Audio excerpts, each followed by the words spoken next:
McKinsey reports 400 million jobs disappear by 2027. Not maybe. Happening now.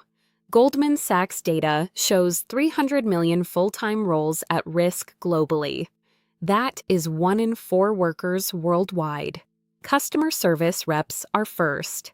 Automation handles 94% of inquiries already. Data entry vanished in P4. IBM replaced 7,800 workers with AI last month. Accounting roles are next. Software automates 87% of reconciliation work today. Tax preparation firms cut 12,000 jobs this quarter.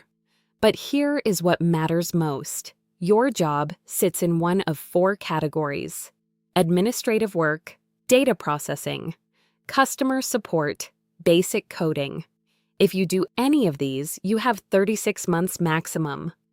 Upskill or pivot immediately. The transition is not theoretical anymore. It is happening in real companies right now. CTOs are implementing automation every single week. Your salary is being automated as we speak. Start learning prompt engineering today. Learn systems thinking tomorrow. Become irreplaceable within 90 days. Do not wait for layoff notices. Move first. Move fast. Move today. Like and subscribe for more. Zero input AI every day.